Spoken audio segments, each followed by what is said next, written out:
السلام عليكم ورحمة الله وبركاته. الحمد لله رب العالمين، والصلاة والسلام على سيدنا محمد وعلى آله وصحبه أجمعين. وما توفيقي إلا بالله، لا حول ولا قوة إلا بالله العلي العظيم. سبحانك لا علم لنا إلا ما علمتنا إنك أنت العليم الحكيم. கண்ணியத்துக்குரிய பெரியவர்களே, அன்பார்ந்த சகோதரர்களே, வருகின்ற புதன்கிழமை சபர் மாதத்தின் கடைசி புதன்கிழமை. இதற்கு ஒடுக்கத்து புதன் என்று நம்முடைய முன்னோர்கள் சொல்லுவார்கள். ஒடுக்கம் என்றால் தமிழிலே கடைசி என்பது பொருளாகும். கடைசி என்றால் எல்லோருக்கும் தெரியும். ஒடுக்கம் என்றாலும் கடைசி என்பதுதான் அர்த்தம். அதனாலதான் அந்த காலத்தில் எல்லாம் மதரசாக்கள்ல ஈமானுடைய பங்குகள் 6 சொல்லிட்டு வரும் பொழுது வலியவுமேல் ஆகதி, ஒடுக்கத்தினாலே கொண்டும் ஈமான் கொண்டேன் அப்படிதான் சொல்லி கொடுப்பாங்க அந்த காலத்து பெரியவர்கள். அந்த வார்த்தை இப்போ மாறிடுச்சு. இப்போ ஒடுக்கம் என்றால் கடைசி, ஒடுக்கத்தினால் என்றால் கடைசி நாள், அதுதான் ஞாபகத்தினால். ஒடுக்கத்து புதன் கடைசி புதன், சபர் மாதத்தின் கடைசி புதன். அந்த நாளிலே நம் முன்னோர்கள் எல்லாம் குர்ஆனுடைய வசனங்களை எழுதி அதை குடிப்பார்கள், ஓதி பார்ப்பார்கள், ஷிஃபா கிடைக்க வேண்டும் என்பதற்காக. இந்த புதன்கிழமைக்கு அரபு மொழியிலே யௌமுல் அர்பிஆ என்று சொல்லுவாங்க. அர்பிஆ என்ற அர்பா என்ற வார்த்தையில் இருந்து வந்தது. அர்பா என்றால் 4 என்று அர்த்தம். ஒவ்வொரு மொழியை சார்ந்தவர்களும் கிழமைகளுக்கு பெயர் சூட்டி இருக்கிறார்கள். ஏதாவது ஒன்றை மையப்படுத்தி பெயர் சூட்டுவார்கள். தமிழிலே நாம் வார நாட்கள் 7 நாட்களுக்கும் பெயர் உண்டு. ஒவ்வொரு நாளும் கோள்களுடைய பெயர் தான் இந்த நாட்களுக்கும் சூட்டப்பட்டிருக்கிறது. ஞாயிறு என்கிறோம், ஞாயிறு என்றால் சூரியன். திங்கள் என்கிறோம், சந்திரன். செவ்வாய் அது ஒரு கோளின் பெயர், கிரகத்தின் பெயர். புதன் ஒரு கோளின் பெயர், வியாழன் ஒரு கோளின் பெயர், வெள்ளி ஒரு கோளின் பெயர், சனி ஒரு கோளின் பெயர். அந்த கிரகங்கள் கோள்களுடைய பெயர்கள் தான் நாட்களுக்கு சூட்டப்பட்டுள்ளன தமிழ் மொழியிலே. அப்படிதான் நீங்க ஆங்கிலத்தில் கூட பார்க்கலாம். ஞாயிற்றுக்கிழமைக்கு சண்டே அப்படிங்கிறோம். சன் என்றால் சூரியன், சண்டே. நம்ம ஞாயிறுங்கிறோம் அல்லவா, ஞாயிறு என்றால் சூரியன். அவங்க ஆங்கிலத்துல சண்டே, சூரிய நாள் அப்படிதான் பேர் வச்சிருக்காங்க. திங்கட்கிழமைக்கு மண்டே வாங்க, மூன் டே, மூண்டா சந்திரன், மூன் டே மண்டே. இப்படி ஆங்கில மொழியை சார்ந்தவர்களும் கோள்களை மையப்படுத்தித்தான் நாட்களுக்கு பெயர் சூட்டி இருக்கிறார்கள். ஆனால் அரபி மொழியில் அப்படி இல்லை. அரபி மொழியில ஞாயிற்றுக்கிழமைக்கு யௌமுல் அஹத் என்பார்கள், 1வது நாள். திங்கட்கிழமைக்கு யௌமுல் இஸ்னைன் 2வது நாள். செவ்வாய்க்கிழமைக்கு யௌமுல் சுலாசா 3வது நாள். புதன்கிழமைக்கு யௌமுல் அர்பிஆ 4வது நாள். யௌமுல் அஹத் அரபி மொழியில் 1, இஸ்னைன் 2, அந்த திங்கட்கிழமைக்கு யௌமுல் இஸ்னைன். சலாசாண்டா 3, செவ்வாய்க்கிழமைக்கு 3வது நாள் யௌமுல் சுலாசா. அர்பா என்றால் 4, அதுதான் புதன்கிழமைக்கு யௌமுல் அர்பிஆ 4வது நாள். வியாழக்கிழமைக்கு அது எத்தனாவது நாளா வருது கணக்கு பேரா பார்த்தா 5வது நாளா வருது. யௌமுல் ஹமீஸ் அரபு மொழியில 5ங்கிறதுக்கு ஹம்சா. அதனாலதான் அந்த காலத்துல அரசாக்கள் ஓதி கொடுப்பாங்க. அதற்கு லப்பமாக தான். இன்னைக்கு ஆலிம்கள் மௌலவிமார்கள் எல்லாம் பட்டம் பெற்றவர்கள் எல்லாம் இப்பதானே, இந்த நூற்றாண்டுக்குள்ள தானே. அப்போட இந்த ஆண்களும் கிடையாது, பாக்கவிகளும் கிடையாது, ஜமாலிகளும் கிடையாது, மிஸ்பாயிலும் கிடையாது. எல்லாம் ஒவ்வொரு ஊர்லயும் லெப்பமார்கள் இருப்பாங்க. அவங்கதான் குர்ஆனை ஓதி கொடுப்பாங்க, அவங்கதான் திருமணம் நடத்தி வைப்பாங்க. தொழுகையுடைய முறைகள், ஒதுசிவ முறைகள் அவங்க தான் சொல்லிக் கொடுப்பாங்க. அதனால அந்த பள்ளிகள் கூட அந்த லெப்பமார்களுடைய நிர்வாகத்தில் ஆதிக்கத்துல தான் இருக்கும். ஏன், பள்ளிவாசலுக்கு தான் காசு இல்லையில. இப்ப இன்னைக்கு பள்ளிவாசல் அதற்குண்ட நிர்வாகம். காரணம், பள்ளிவாசலுக்கு தொகை காசு வந்துருச்சு. அதனால இமாம்களுக்கு அவங்க பணியாற்றாங்களோ அவங்களுக்கு ஒரு சம்பளம். அது இப்போ அதனால போட்டியெல்லாம் போறாங்கல்ல, அந்த பள்ளியுடைய நிர்வாகத்திற்கு போட்டி நல்லா வருது. ஆனா அங்க போட்டியெல்லாம் கிடையாது. ஊர் மக்களே வரமாட்டாங்க நிர்வாகத்துக்கு. யார் லப்ப மாறுவதான், ஏன்னா எந்த காசும் கிடையாது. அந்த லப்ப மாறுவதான் மாசா ஓய்வு கொடுப்பாங்க, தொழில் வைப்பாங்க. அவங்களுக்கு சம்பளம் கிடையாது. அதனால இப்ப ஏன் சொல்ல வர்றேன்டா, மதரசாவுல ஹம்சு கிளாஸ் என்று சொல்லுவாங்க. வியாழக்கிழமை அந்த பிள்ளைகள் காசு கொண்டு வரும். யாரு ஓய்வு கொடுக்குறவங்க சம்பளம் இல்லையில அது 5 காசு, அந்த காலத்துல 3 காசு 10 காசு இந்த மாதிரி கொண்டு வராங்க. அதுதான் இவருக்கு வருமானமே இந்த நம்பிக்கை. அந்த வியாழக்கிழமை பிள்ளைகள் கொண்டு வருகிற காசுக்கு பேர் என்னங்க? ஹம்சு காசு. இல்ல ஹமீசு காசு. அதான் ஹம்சு காசு. ஹமீஸ் வியாழக்கிழமை அந்த பிள்ளைகள் எல்லாம் மத்தக்கு மாசாலை ஓதுகின்ற குழா ஓதுகிற பிள்ளைகள் எல்லாம் 5 காசு 10 காசுன்னு சொல்லி அந்த ரூபாய் கொடுப்பாங்க. இதை ஏன் சொல்றேன்னா வியாழக்கிழமை யோமுல் ஹமீஸ், அதுல இருந்துதான் ஹம்சு காசு. சரி, அது வெள்ளிக்கிழமைக்கு யோமுல் ஜுமா. ஜும்மா நீங்க ஒன்று கூடுறோம்ல, ஜும்மாவுடைய தொழில் இருக்கிறது அல்லவா, அது யோமுல் ஜுமா. சனிக்கிழமைக்கு யோமு சபத்தி என்று சொல்லுவாங்க. சபத்தி என்ற துண்டிக்கும் நாள் அர்த்தம். ஏன் ஒரு வாரத்துடைய நாள் தொடங்குறது ஞாயிற்றுக்கிழமை, முடிகிறது சனிக்கிழமை, துண்டிக்கிறது, அதோட முடிஞ்சு போச்சு. அடுத்து ஞாயிற்றுக்கிழமை முதல் நாள். அந்த துண்டிக்கும் நாள், ஒரு வாரத்தை நிறைவாக துண்டிக்கும் நாள் தான். ஆக யோமு சபத், துண்டிக்கும் நாள் பேர் சூட்டப்பட்டிருக்கிறது அரபு மொழியிலே. இந்த நாட்களை பற்றி நபி ஸல்லல்லாஹு அலைஹி வஸல்லம் அவர்கள் விமர்சையா சொல்லி இருக்கிறாங்க. ஒரு சில நாட்களை அல்லது சொல்றதா இருந்தா திங்கட்கிழமை.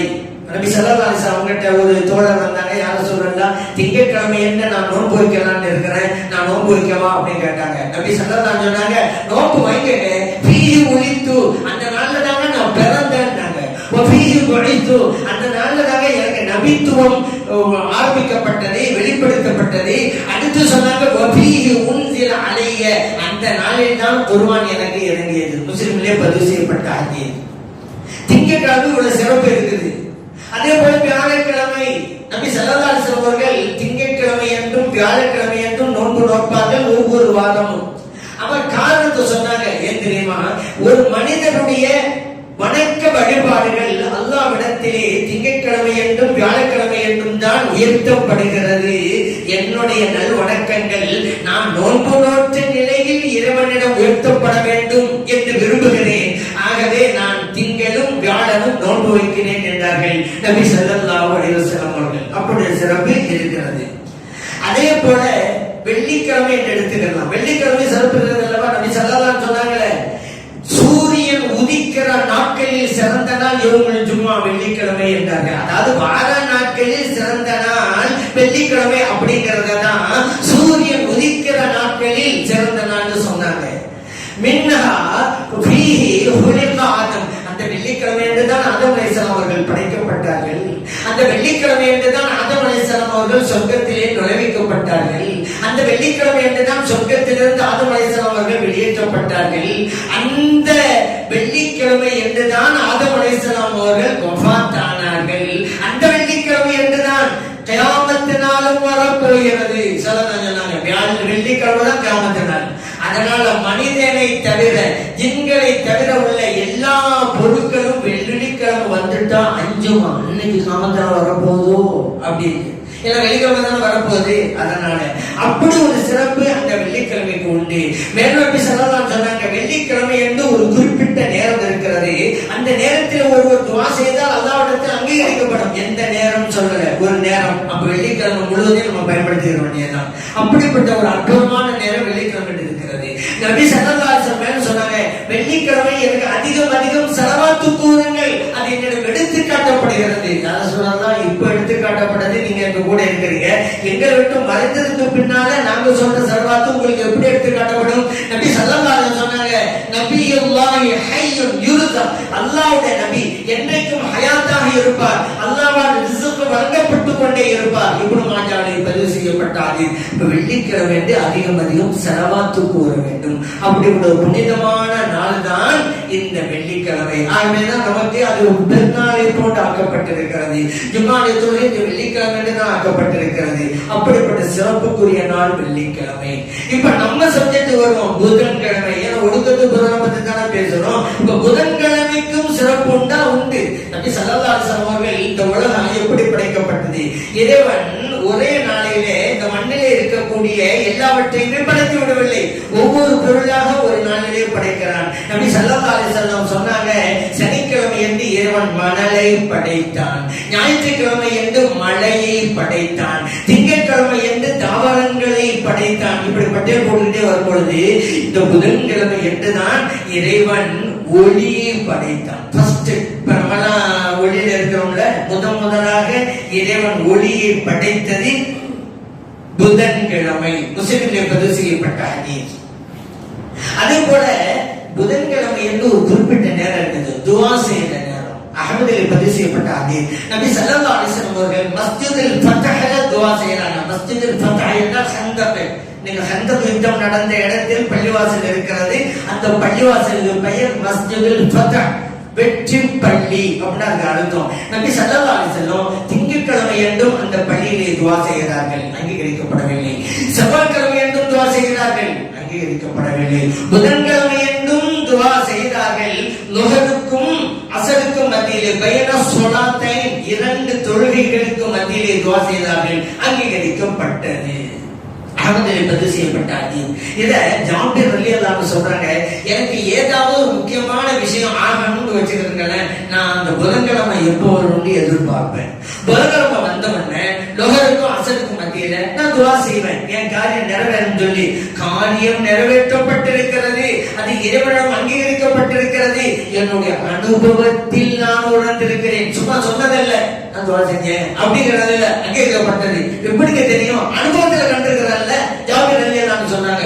அதனால சஹாபா பெருமக்கள்லாம் ஒரு காரியமான எந்த நேரத்தில் செய்யலாம், அந்த நேரம் தான்ங்கிறது இல்ல.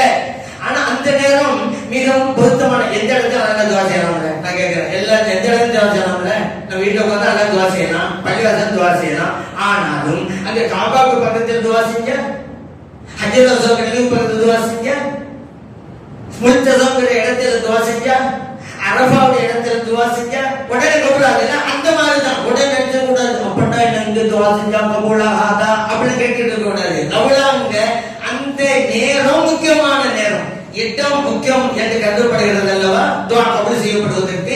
அப்படித்தாங்க நேரமும் கூட ஒரு குறிப்பிட்ட வெள்ளிக்கிழமை இரவு, அதே போல பெருநாளுடைய இரவு, பராத்துடைய இரவு, இதெல்லாம் இருக்கிறது அல்லவா துஆ செய்ய. அதே போன்றுதான் ஒவ்வொரு வாரமும் புதன்கிழமை லுஹர் அஸர் ரெண்டுக்கு மத்திய உள்ள நேரம் அற்புதமான நேரம், பயன்படுத்திக் கொள்ளுங்க. ஏன்னா சஹாபா பெருமக்கள் பயன்படுத்தினாங்க. சரி, அப்படி ஒரு சிறப்பு இருக்கிறதா. அடுத்து இந்த புதன்கிழமை என்று சில காரியங்களை செய்ய வேணாம் அப்படின்னாங்க நபி ஸல்லல்லாஹு அலைஹி வஸல்லம். அது என்னது? ஹிஜாமத் என்று இருக்கிறது. ஹிஜாமத் அது ஒரு மருத்துவ சிகிச்சை முறை. இப்ப இருக்குது, நிறைய பேருக்கு தெரியாது, ஆனா இன்னைக்கு இருக்குது. அரபு மக்களுக்கு மத்தியில அது இருந்தது. மனிதனுடைய உடம்பிலே இருந்து ரத்தத்தை வெளியேற்றுவார்கள். குதிகாலிலே இருந்து அந்த எலும்பிலே இருந்து வெளியேற்றுவாங்க, நரம்புல வெளியேற்றுவாங்க. அதே போல இந்த தலை இருக்கிறதுல இந்த மைய பகுதி, அதையும் ஒரு குழல் மாதிரி இருக்கும், அதை கொஞ்சம் விட்டு உறிஞ்சி எடுப்பாங்க ரத்தத்தை. இது ஹிஜாமத், ரத்தத்தை வெளியேற்றுவது. உடம்பில் இருந்து ரத்தம் வெளியேறிட்டா புது ரத்தம் சுரக்கும். வியாதி இல்லையில உடம்புக்கு. அதனால அந்த காலத்துல இன்னைக்கு டாக்டர் சொல்றாங்க, ரத்த தானம் செய்ய உடம்புக்கு நல்லதுங்கிறாங்கல்ல. ஏன் சொல்றாங்க? ரத்த தானம் செஞ்சா ரத்தம் வெளியேறிடுது, புது ரத்தம் சுரக்குது, உடலுக்கு நல்லது. அதனாலதான் இது அந்த காலத்தில் அரபுகளுக்கு மத்தியிலே இருந்தது. அதை நபி ஸல்லல்லாஹு அலைஹி வஸல்லம் அவர்கள் அங்கீகரித்தார்கள். அவர்களும் இந்த சிகிச்சை முறையை செய்தார்கள். ஹிஜாமத், நோய் வைத்த நிலையிலும் ரத்தத்தை வெளியேற்றி இருக்கிறார்கள். புகாரிலே பதிவு செய்யப்பட்ட ஹதீஸ் அல்லவா. இப்ப நம்ம பாயிண்ட் வருவோம். இந்த ஹிஜாமத் ரத்தத்தை வெளியேற்றுதல் இருக்குது அல்லவா. புதன்கிழமை என்று இதை செய்யாதீங்க நபி ஸல்லல்லாஹு அலைஹி வஸல்லம். ஹிஜாமத்தை புதன்கிழமை செய்யாதீங்க. ஏன் காரணத்தை சொல்றாங்க? அய்யூப் அலைஹிஸ்ஸலாம் அவர்களுக்கு நோய் ஏற்பட்டது அந்த புதன்கிழமை என்றுதான் இப்னு மாஜாஹ்ல பதிவு செய்யப்பட்டாங்க. இந்த புதனுக்கு நோய்க்கு சம்பந்தம் உள்ளது, அதுக்காக சொல்றாங்க. இன்னொரு விஷயம் தெரியுமா? தொழுநோய் இருக்கிறது அல்லவா, குஷ்டரோகம். அது பெண் குஷ்டம், கருங்குஷ்டம், ரெண்டு வகை நோய் இருக்கிறது. நபி ஸல்லல்லாஹு அலைஹி வஸல்லம் சொன்னாங்க, இந்த நோய் ஒருவருக்கு வருகிறது என்றால் புதன்கிழமை என்றுதான் வரும். முதலாவதா ஸ்டார்டிங், இந்த நோயுடைய ஆரம்பம் ஒருவருக்கு வர்றதா இருந்தால் அது புதன்கிழமை என்றுதான். ஒன்று புதன்கிழமையின் பகலில் வரும் அல்லது புதன்கிழமையின் இரவில் வரும். இப்னு மாஜாஹ்ல பதிவு செய்யப்பட்டாங்க. இப்ப ஏன் அந்த புதன்கிழமை என்று நம்ம ஓதி பார்க்கிறது, குர்ஆன் எழுத்துக்களை எழுதி கரைச்சு குடிக்கிறது ஏன் செய்யறோம்? புதன்கிழமை, புதன்கிழமைக்கு நோய்க்கு சம்பந்தம் இருக்குதுங்க. அய்யூப் அலைஹிஸ்ஸலாம் நோயில கஷ்டப்பட்டான்னு கேள்விப்பட்டிருக்கோம்ல. எப்ப வந்துச்சு உங்களுக்கு? எப்ப ஆரம்பமானது? புதன்கிழமை. நம்ம சொல்லல, நபி ஸல்லல்லாஹு அலைஹி வஸல்லம் சொல்றாங்க. நோயில ரொம்ப மோசமான நோய்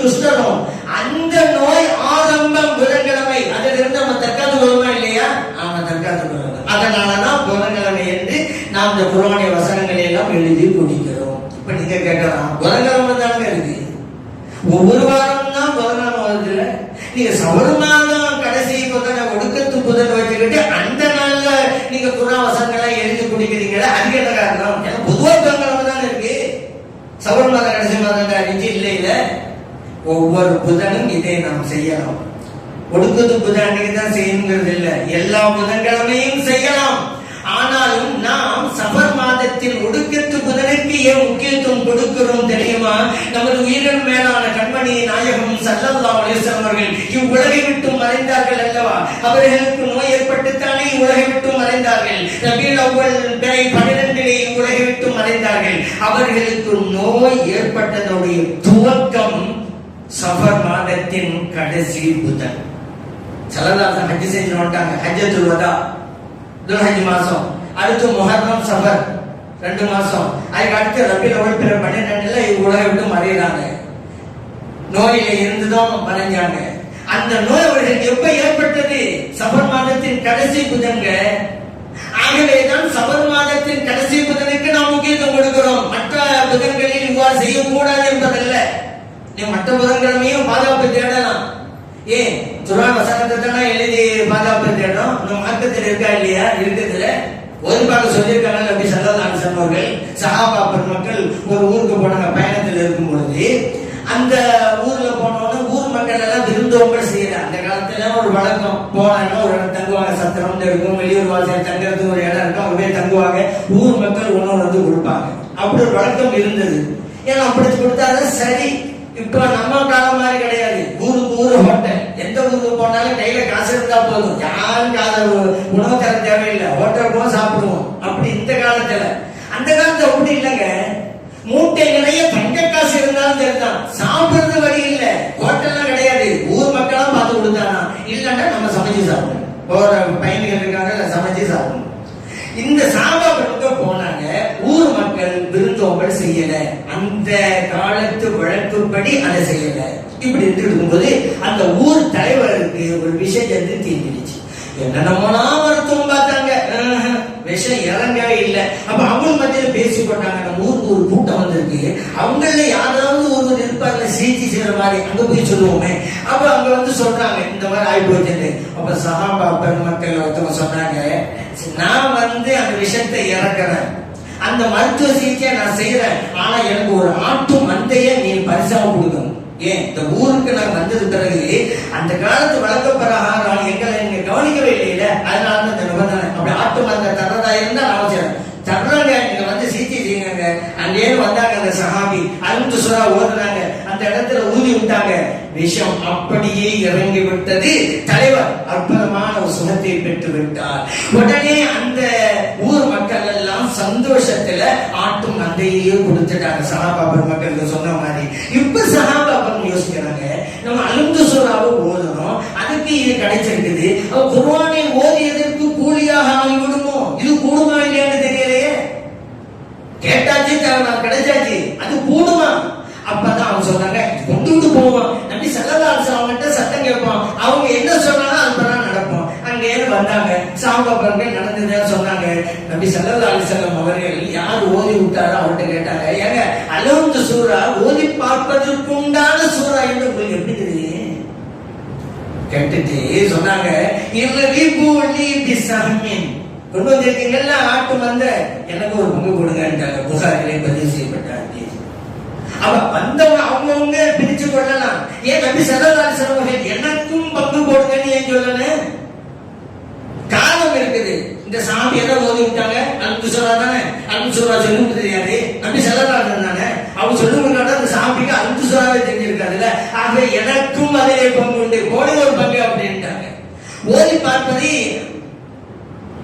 ஆமோதித்திருக்கிறார்கள் கண்மணி நாயகம் ஸல்லல்லாஹு அலைஹி வஸல்லம் அவர்கள், உறுதிப்படுத்தியிருக்கிறார்கள் நபிகள் நாயகம் ஸல்லல்லாஹு அலைஹி வஸல்லம் அவர்கள். ஒரு கட்டத்துல அபூ சலமா ரலியல்லாஹு அன்ஹா, உம்மு சலமா ரலியல்லாஹு அன்ஹா, ஸல்லல்லாஹு அலைஹி வஸல்லம் அவருடைய அருமை துணைவியார் உம்மு சலமா ரலியல்லாஹு அன்ஹா வீட்டுக்கு வர்றாங்க. வீட்டு வாசல்ல ஒரு சிறுமி, அந்த சிறுமியுடைய முகத்தினுடைய நிறம் மாறி இருக்கிறது, ஒரு மஞ்சள் கலரை போல இருக்கிறது. பார்த்தாங்க நபி ஸல்லல்லாஹு அலைஹி வஸல்லம் அவர்கள், சொன்னாங்க, இஸ்தகூ பிஹா, இந்த சிறுமிக்கு ஓதி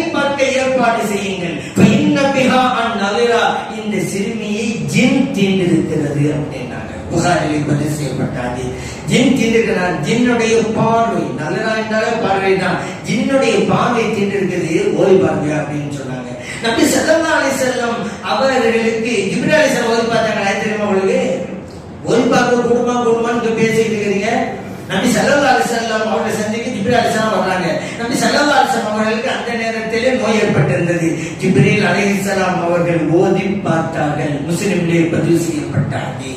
ஆயிஷா சித்திகா ரலியல்லாஹு அன்ஹா சொல்றாங்க, நபி ஸல்லல்லாஹு அலைஹி வஸல்லம் அவங்களுக்கு ஏதாவது நோய் ஏற்பட்டா முஅப்பிதாத் ஓதுவாங்க. முஅப்பிதாத் என்ன? வல் அஊது பிரப்பில் ஃபலக் வல் அஊது பிரப்பின் நாஸ். இந்த ரெண்டு சூரா ஓதி தம்முடைய கைகளிலே ஊதி உடம்பு முழுவதையும் தடவிக் கொள்வார்கள். நபி ஸல்லல்லாஹு அலைஹி வஸல்லம் செஞ்சிருக்காங்க. புகாரியில் பதிவு செய்யப்பட்ட ஹதீஸ். அதனால தான் இது. இன்னும் சொல்ல போனா இமாம் ஹசன் இமாம் ஹுசைன் ரலியல்லாஹு அன்ஹு சின்ன பிள்ளைகளானே அவங்களுக்கு ஓதி விட்டுருக்காங்க நபி ஸல்லல்லாஹு அலைஹி வஸல்லம். அது ஒரு குறிப்பிட்ட தோணை இருக்கிறது. அஊது பி கலிமாத்தில்லாஹி தாம்மா மின் குல்லி ஷைத்தானின் வ ஹாமா வ மின் குல்லி ஐனின் லாமா. இதுக்கு அர்த்தம் என்ன தெரியுமா? இறைவனுடைய பரிபூர்ணமான வார்த்தைகளை கொண்டு நான் பாதுகாப்பு தேடுகிறேன். ஷைத்தானுடைய தீங்கை விட்டும், விஷ ஜந்துகளுடைய தீங்குகளை விட்டும், கண் திருஷ்டியின் தீங்குகளை விட்டும் பாதுகாப்பு தேடுகிறேன். இது ஓதி விடுவாங்க. அதுவும் நிப்பாட்டல சொன்னாங்க. ஸல்லல்லாஹு அலைஹி வஸல்லம் இப்ராஹிம் அலைஹிஸ்ஸலாம் அவர்கள் அவங்களுடைய 2 பிள்ளைகள் இருந்தாங்கல்ல, இஸ்மாயில் அலைஹிஸ்ஸலாம் இஸ்ஹாக் அலைஹிஸ்ஸலாம், அந்த 2 பேருக்கு இதைத்தான் ஓதிட்டாங்க அப்படின்னாங்க நபி ஸல்லல்லாஹு அலைஹி வஸல்லம். புகாரில் பதிவு செய்யப்பட்டாங்க. ஆனா அவங்க ஓதி விட்டதுங்கிறது அரபி மொழி அல்ல. ஏன்னா அவங்க இப்ராஹிம் அலைஹிஸ்ஸலாம் அரபி மொழி பேசல. இந்த கருத்துள்ள வாசகங்கள் சுலைமான் அலைஹிஸ்ஸலாம் தான் முதலாக பிஸ்மில்லாஹ் எழுதினாங்க. குர்ஆன்ல அல்லாஹ் சொல்றான்ல, இன்னஹு மின் சுலைமான் வ இன்னஹு பிஸ்மில்லாஹிர் ரஹ்மானிர் ரஹீம். பல்கிஸ் அலைஹிஸ்ஸலாம் கடந்து போது பிஸ்மில்லாஹிர் ரஹ்மானிர் என்று சொல்லி எழுதினாங்க சுலைமான் அலைஹிஸ்ஸலாம். அது எப்படி? சுலைமான் அலைஹிஸ்ஸலாம் அரபி மொழி பேசுறவங்க இல்லையே, எப்படி பிஸ்மில்லாஹ் ரஹ்மான் எழுதினான்னு பார்க்க கூடாது.